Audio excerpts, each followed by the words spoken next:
Zoe. In this video, I'll be discussing the increasing role of Chinese acupuncture in Western medicine practice. When speaking about the intercultural diffusion between the US and China, the first instinct might be to think about how the US and Western ideals have molded China. But Chinese culture has also impacted the US, perhaps more than it might appear on the surface. In 2007, Oprah Winfrey filmed her first acupuncture session in front of her live studio audience. The appearance of acupuncture in pop culture like this reveals the growing body of people interested in understanding this traditional Chinese medicine treatment. It treats any condition from allergies to obviously pain to gastrointestinal issues, a wide range of chronic diseases. Okay. Isn't there something too, you can just get it to feel like woohoo? Well, yeah, that's... As you can see in the clip, acupuncture was viewed as an erotic and somewhat niche medical treatment that not very many people had access to. It would be difficult to predict, based on that clip, that Chinese medicine would have a serious impact on healthcare in America today. Even though acupuncture is based on a philosophy of health that is almost impossible to fit within Western ideology, the reality is that acupuncture is growing in popularity as a complementary treatment to prescription-based medicine culture in America. As of 2014, acupuncture has been accepted as a standard care option for U.S. Army personnel. To put it simply, Chinese traditional medicine was based off ancient Taoist philosophy, which considers the human body to be a miniature version of the larger universe. The vital energy that flows through the universe and the human body is known as qi. The Chinese character for qi has many meanings, so the translation of this concept into English is difficult. However, it is commonly understood that the flow of qi impacts a person's health. There are two manifestations of qi. These are called yin and yang. Yin and yang are opposing yet complementary forces. For example, the moon is yin and holds characteristics that one might associate with the moon: cool, subtle, feminine, and weak, compared to the yang, which represents the sun. Yang as the sun is hot, aggressive, male, and strong. Disease is caused by an imbalance of yin or yang in the body. Too much of either one is unhealthy. There are 5 elements that make up the Chinese universe: wood, metal, earth, water, and fire.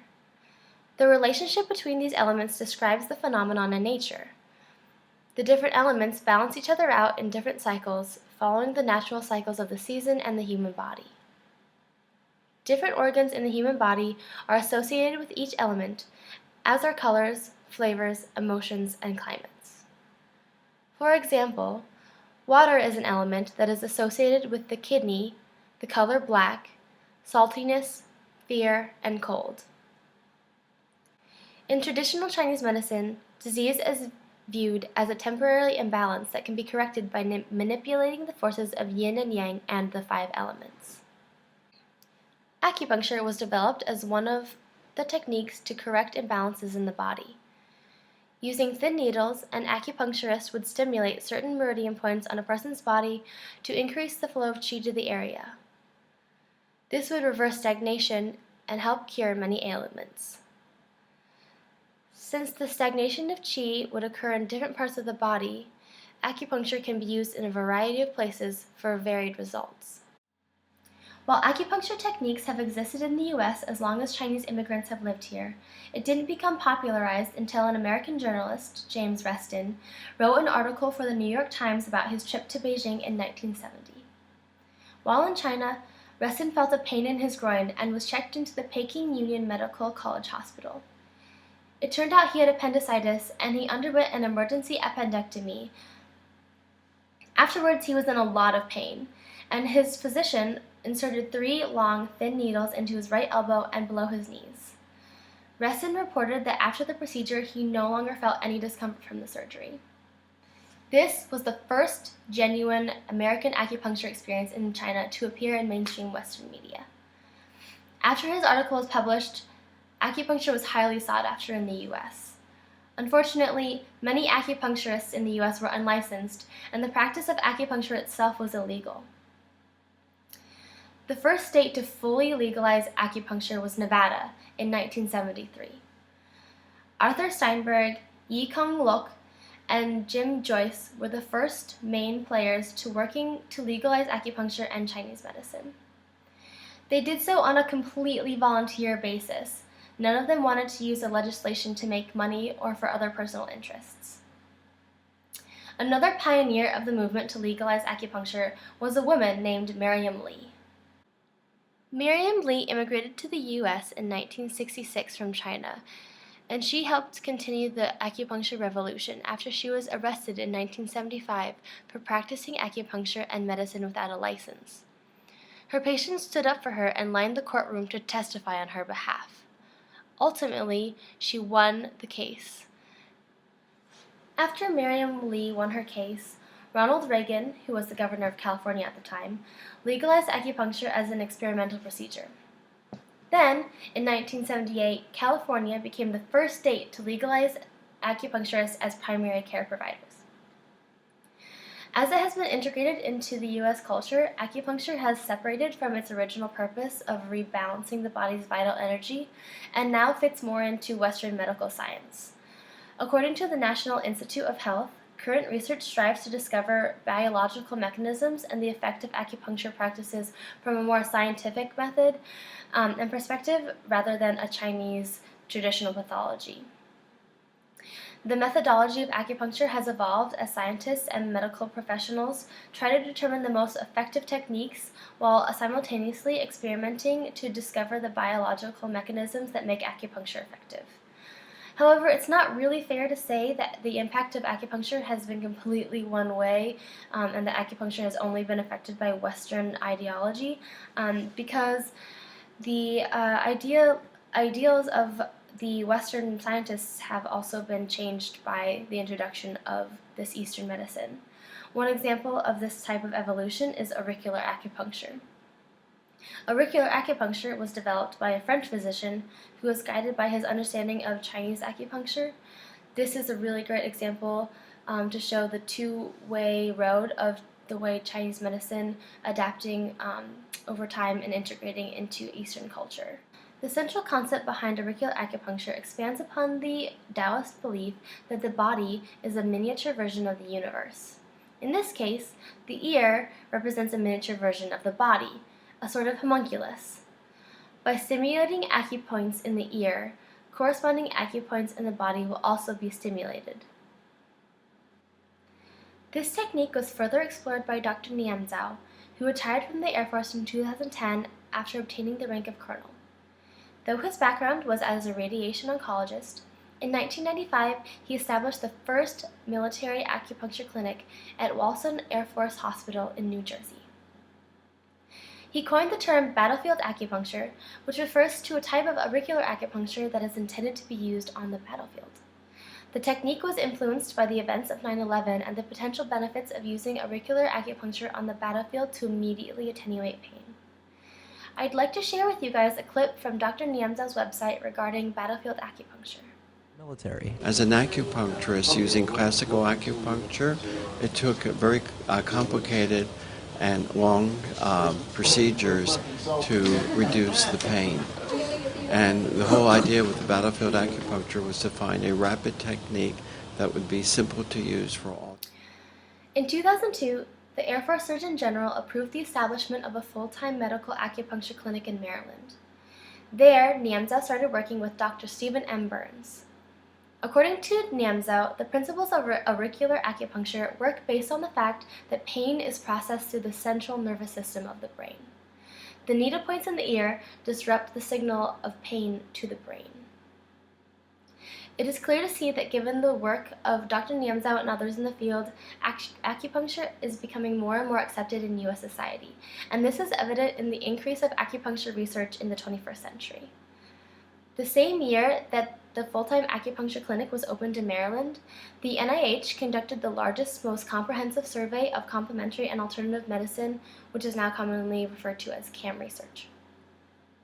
The survey found that, in general, 8 million adults had used acupuncture, and in 2001 alone, 2.1 million adults had tried it. Based on this CDC government data, in a comparison of trends of complementary health approaches taken in 2002, 2007, and 2012, acupuncture had increased in popularity over time. However, even though the military took steps to encourage other military personnel to try acupuncture, and it was approved as a standard care option, one of the largest barriers of acupuncture being integrated into U.S. society is the fact that it is not covered by U.S. health insurance, and it is not covered by military health care insurance, TRICARE. This is because there's still doubt over the effectiveness of acupuncture in society. Unfortunately, as is the case with all new forms of medicine, the development of battlefield acupuncture comes with the scrutiny of naysayers. Here are a few of the common fears critics have against battlefield acupuncture. In his 2008 review of battlefield acupuncture, David Gorski discredits acupuncture results as a simple placebo effect, complaining that treating soldiers with acupuncture in the battlefield is a disservice. In his blog, he gives a hypothetical narrative of a soldier with his leg blown off, saying that treating a soldier with acupuncture in that kind of scenario would be ridiculous. He calls acupuncture woo science and fears for the time when homeopathy will be used in VA hospitals. Another example of evidence against battlefield acupuncture is in a 2011 article in Forbes written by Steven Salzberg. He says that acupuncture has no real medical benefit and that the U.S. government is wasting millions of dollars a year. He is worried that if acupuncture is further integrated into the system, combat veterans will have no choice about where to get treatment and will be forced to use acupuncture treatments instead of other types of medicine. The reason these arguments sound convincing is because acupuncture is still a relatively new concept in Western medicine. And while the social perception of China as a backwards country is slowly fading as China emerges as a world power, there is still a sense of mistrust among Americans. It's important to note that acupuncture has always been considered a complementary method of treatment. Even in China, acupuncture was never intended to be a standalone treatment. According to old Chinese texts, acupuncture was almost always used in conjunction with herbal medicines or other techniques. In all of the military websites, including Lian Cao's own page, there is no claim that acupuncture will be used to replace current working methods. The whole point of introducing Chinese medicine is to illustrate that we're moving away from the mentality that one condition is so simple that it can be addressed with only one solution. One of the main criticisms that I have of these arguments against acupuncture is that they apply standards to foreign homeopathic medicine that current practices don't have to follow. There's a huge double standard when comparing what is acceptable in alternative medicine versus what's acceptable in established allopathic institutions. Data collected by Pew in 2014 shows that big pharmaceutical companies spend more on advertising than actual research. Each of these drugs comes with a laundry list of side effects and other conditions. However, these drugs are considered safe for the general public and are covered by insurance companies. On the other hand, even though testing of complementary medicine like acupuncture has shown that there is hardly any evidence for negative side effects, acupuncture is still not covered by insurance companies. In America, the rate of prescribed opioids has been steadily increasing, as we can see in the retail drug summary from 1997 to 2006. Compared to hydrocodone, morphine, and methadone, the cumulative sales of oxycodone have increased significantly more. While before 2002, the rate of drug abuse by military personnel had been steadily declining, the war with Iraq and Afghanistan spiked an increase of prescription medication, specifically pain relievers. Statistics taken in 2008 by the Department of Defense found that the military personnel were more than twice as likely to misuse prescription drugs than civilians. In fact, prescription drug abuse among women active in the military was more than 4 times the rate of non-military women. As you can see, more than 100 people die a day from drug overdoses in the U.S., and most of these deaths are caused by prescription medication. To put those statistics into perspective for veterans, a veteran is twice as likely to die from an accidental drug overdose compared to a non-veteran. This is according to a 2011 Medicare report. Obviously, these returning veterans have varying levels of physical injury and have suffered major psychological trauma, and these are medical issues that must be addressed. However, immediately prescribing veterans addictive opioids is irresponsible, especially given that data already proves dangers are associated with using these drugs. We need government spending more money researching alternatives such as acupuncture.